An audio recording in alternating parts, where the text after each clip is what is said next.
I'm Aaron Maté, sitting in for Jimmy Dore here with Americans comedian Kurt Metzger. And guess who stopped by in Hungary? None other than Samantha Power. She is the administrator for USAID, former official under Obama, played a key role in the war on Libya, which destroyed that country.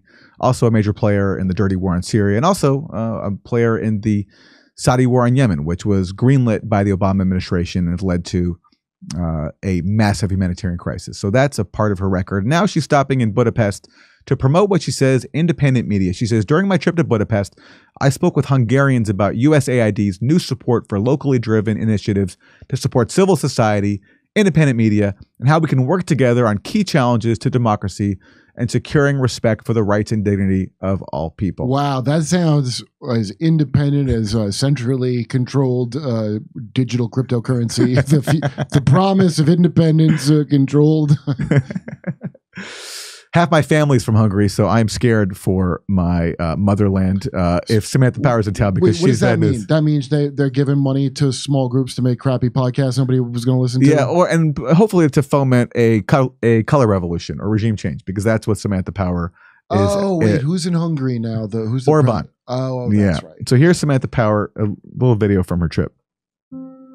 I came to Budapest to discuss USAID's new support for the Hungarian people.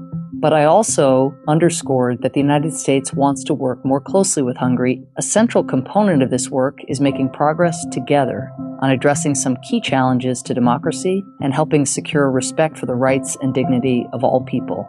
I sat down with members of independent media and civil society organizations that are dedicated to promoting the rule of law and exposing corruption.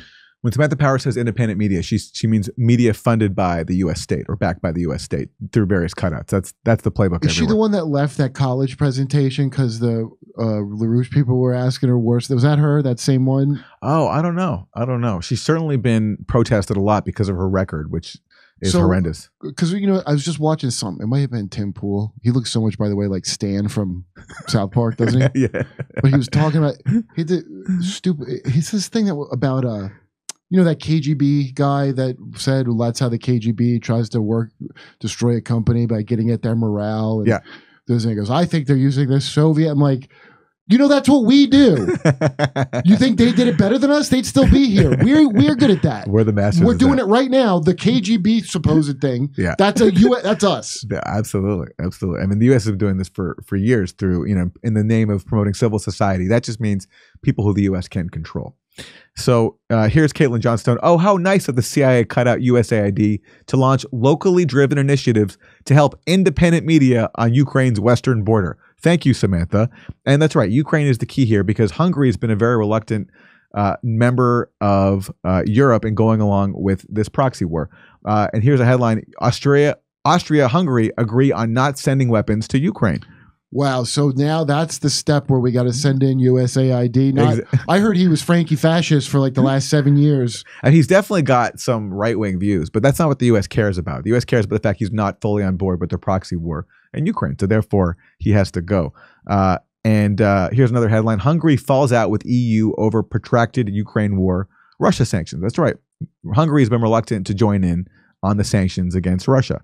And here is another headline from Politico. Orban, that's the president of Hungary, is telling Ukraine to quit.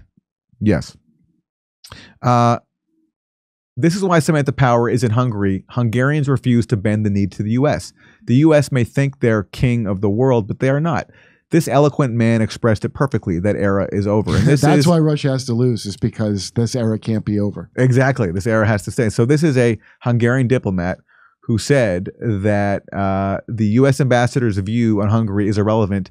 The era is over. Hungary is a sovereign country.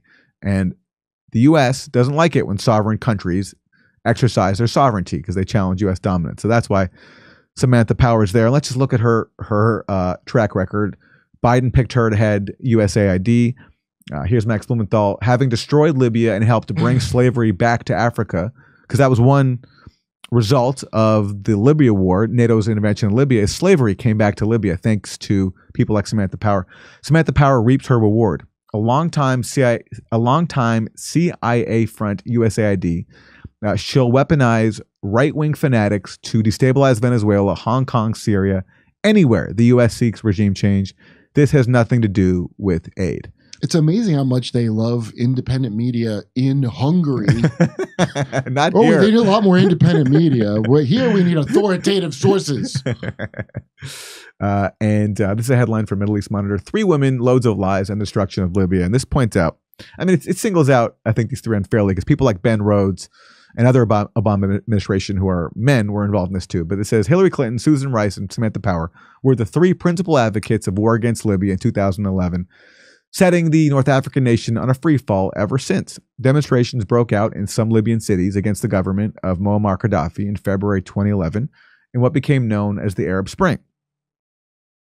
In marketing the war within the ranks of the Obama administration, Power played the history card to create fear of failure and inaction by President Obama. She exaggerated events in Libya, even comparing it to the Rwandan genocide of 1994, in which nearly 1 million people were killed.